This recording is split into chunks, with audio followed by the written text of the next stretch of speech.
Namaskar. I'm a movie star. I'm 51 years of age. And I don't use Botox as yet.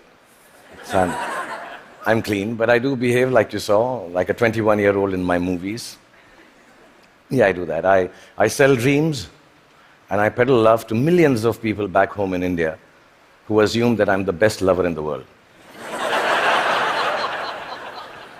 If you don't tell anyone, I'm going to tell you I'm not, but I never let that assumption go away. I've also been made to understand there are lots of you here who haven't seen my work, and I feel really sad for you.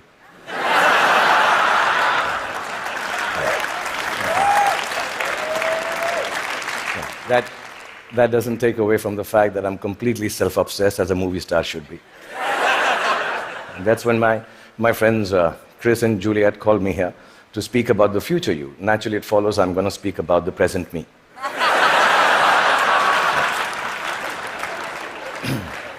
Because I truly believe that humanity is a lot like me. It is. It's an aging movie star, grappling with all the newness around itself, wondering whether it got it right in the first place, and still trying to find a way to keep on shining regardless. I was born in a refugee colony in the capital city of India, New Delhi. And my father was a freedom fighter. My mother was, well, just a fighter like mothers are. And much like the original Homo sapiens, we struggled to survive. When I was in my early 20s, I lost both my parents, which I must admit seems a bit careless of me now.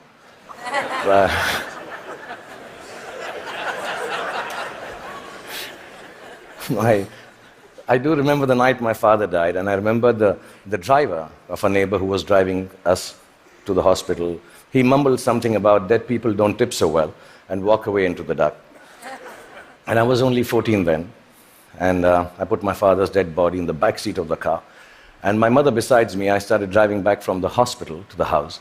And in the middle of a quiet crying, my mother looked at me and she said, "Son, when did you learn to drive?"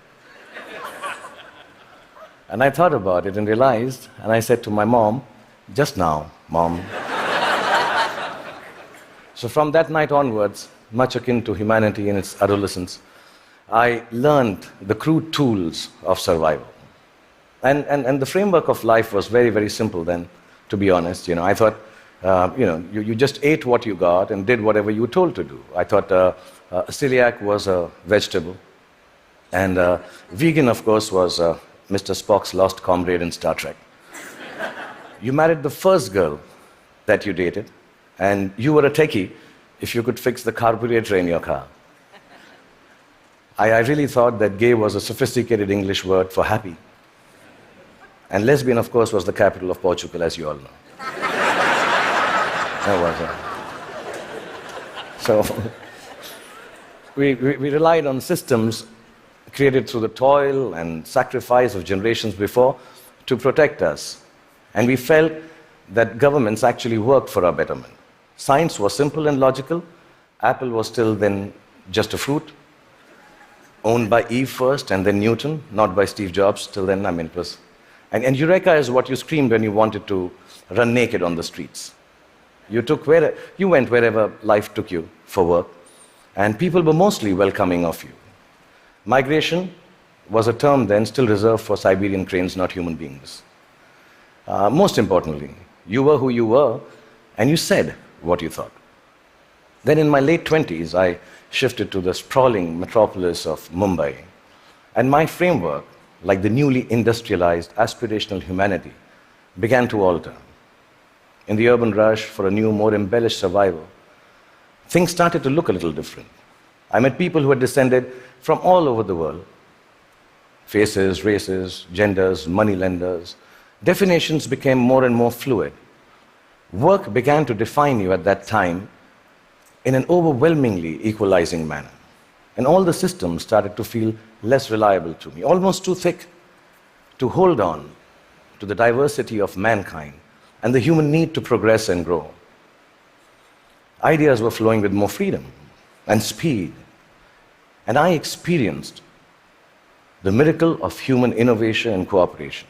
And my own creativity, when supported by the resourcefulness of this collective endeavor, catapulted me into superstardom. I started to feel that I had arrived. And generally, by the time I was 40, I was really, really flying. I was all over the place. I'd done 50 films by then, and 200 songs. And I'd been knighted by the Malaysians. I'd been given the highest civil honor by the French government, the title of which, for the life of me, I can't pronounce even till now. So I'm sorry, France, and thank you, France, for doing that. But much bigger than that, I got to meet Angelina Jolie, yeah.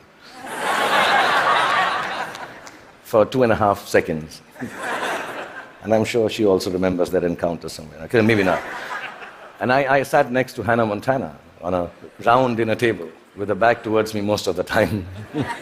Like I said, I was flying from Miley to Jolie. And humanity was soaring with me. We were both pretty much flying off the handle, actually. And then you all know what happened. The internet happened. I was in my late 40s, and I started tweeting like a canary in a birdcage.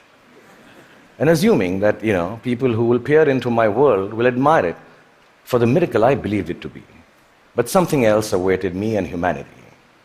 We had expected an expansion of ideas and dreams with the enhanced connectivity of the world. We had not bargained for the village-like enclosure of thought, of judgment, of definition that flowed from the same place that freedom and revolution was taking place in. Everything I said took a new meaning. Everything I did, good, bad, ugly, was there for the world to comment upon and judge. As a matter of fact, everything I didn't say or do also met with the same fate. 4 years ago, my lovely wife, Gauri, and me decided to have a third child. It was claimed on the net that he was the love child of a first child who was 15 years old. Apparently, he had sown his wild oats with a girl while driving her car in Romania. And yeah, there was a fake video to go with it. And we were so disturbed as a family. My son, who's 19 now, even now when you say hello to him, he just turns around and says, "But bro, I didn't even have a European driving license." Yeah, I mean, in this new world, slowly reality became virtual and virtual became real. And I started to feel that I could not be who I wanted to be or say what I actually thought. And humanity at this time completely identified with me. I think both of us were going through our midlife crisis. And humanity, like me, was becoming an overexposed prima donna. I started to sell everything from hair oil to diesel generators. Humanity was buying everything from crude oil to nuclear reactors. I even tried to get into a skin-tight superhero suit to reinvent myself. I must admit, I failed miserably. And just an aside, I want to say on behalf of all the Batmen, Spider-Men, and Supermen of the world, you have to commend them, because it really hurts in the crotch, that superhero suit. Yeah, I'm being honest, I need to tell you this, yeah. Really. And accidentally, I happened to even invent a new dance form, which I didn't realize, and it became a rage. So if it's all right, and you've seen a bit of me, so I'm quite shameless, I'll show you. It was called the lungi dance. So if it's all right with you, I'll just show you. I'm talented otherwise, yeah. So it went something like this. Lungi dance, lungi dance, lungi dance, lungi dance, lungi dance, lungi dance, lungi dance, lungi dance, lungi dance, lungi dance, lungi dance, lungi. That's it. It became a rage. It really did. Like you noticed, nobody could make any sense of what was happening except me. And I didn't give a damn, really, because the whole world and whole humanity seemed as confused and lost as I was. I didn't give up then. I even tried to reconstruct my identity on the social media like everyone else does. I thought if I put on philosophical tweets out there, people will think I'm with it. But some of the responses I got for those tweets were extremely confusing acronyms, which I didn't understand. ROFL, LOL. Adidas, somebody wrote back to one of my more thought-provoking tweets.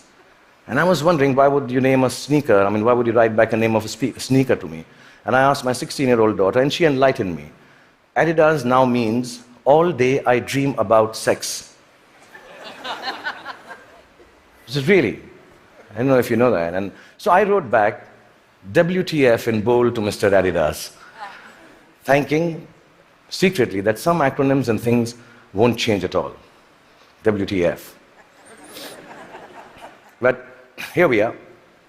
I'm 51 years old, like I told you, and mind-numbing acronyms notwithstanding, I just want to tell you, if there has been a momentous time for humanity to exist, it is now. Because the present you is brave. The present you is hopeful. The present you is innovative and resourceful. And of course, the present you is annoyingly indefinable. And in this spellbinding, imperfect moment of existence, feeling a little brave just before I came here, I decided to take a good, hard look at my face. And I realized that I'm beginning to look more and more like the wax statue of me at Madame Tussauds. Yeah, and in that moment of realization, I asked the most central and pertinent question to humanity and me. Do I need to fix my face? Really, I'm an actor, like I told you, a modern expression of human creativity. The land I come from is the source of inexplicable but very simple spirituality. In its immense generosity, India decided somehow that I, the Muslim son of a broke freedom fighter who accidentally ventured into the business of selling dreams, should become its king of romance, the Badshah of Bollywood, the greatest lover the country has ever seen. With this face. Yeah, which has alternately been described as ugly, unconventional, and strangely, not chocolatey enough. Yeah. The people of this ancient land embraced me in their limitless love. And I've learned from these people that neither power nor poverty can make your life more magical or less torturous. I've learned from the people of my country that the dignity of a life, a human being, a culture, a religion, a country, actually resides in its ability for grace and compassion. I've learned that whatever moves you, whatever urges you to create, to build, whatever keeps you from failing, whatever helps you survive, is perhaps the oldest and the simplest emotion known to mankind. And that is love. A mystic poet from my land famously wrote, Pothi padi padi jug bhaya, pandit bhaya na koi. Pothi padi padi jug bhaya, bhaya na pandit koi. Dhai aakhar prem ke, pade so pandit hoy. Which loosely translates into that whatever, yeah, if you know Hindi, please clap. Yeah, it's very difficult to remember. Which loosely translates into actually saying that all the books of knowledge that you might read and then go ahead and impart your knowledge through innovation, through creativity, through technology. But mankind will never be the wiser about its future unless it is coupled with a sense of love and compassion for their fellow beings. The 2.5 alphabets which form the word prem, which means love, if you're able to understand that and practice it, that itself is enough to enlighten mankind. So I truly believe the future you has to be a you that loves. Otherwise, it will cease to flourish. It will perish in its own self-absorption. So you may use your power to build walls and keep people outside. Or you may use it to break barriers and welcome them in. You may use your faith to make people afraid and terrify them into submission. Or you can use it to give courage to people so they rise to the greatest heights of enlightenment. You can use your energy to build nuclear bombs and spread the darkness of destruction, or you can use it to spread the joy of light to millions. You may fill up your oceans callously and cut down all the forests. You can destroy their ecology or tend to them with love and regenerate life from their waters and trees. You may land on Mars and build armed citadels. Or you may look for life forms and species to learn from and respect. And you can use all the monies that we all have earned to wage futile wars and give guns in the hands of little children to kill each other with. Or you can use it to make more food to fill their stomachs with. My country has taught me the capacity for a human being to love is akin to godliness. It shines forth in a world, which civilization, I think, already has tampered too much with. In the last few days, the talks here, the wonderful people coming and showing their talent, talking about individual achievements, the innovation, the technology, the sciences, the knowledge we are gaining by being here in the presence of TED Talks and all of you, are reasons enough for us to celebrate the future us. But within that celebration, the quest to cultivate our capacity for love and compassion has to assert itself just as equally. So I believe the future you is an infinite you. It's called a chakra in India, like a circle. It ends where it begins from to complete itself. A you that perceives time and space differently, understands both your unimaginable and fantastic importance and your complete unimportance in the larger context of the universe.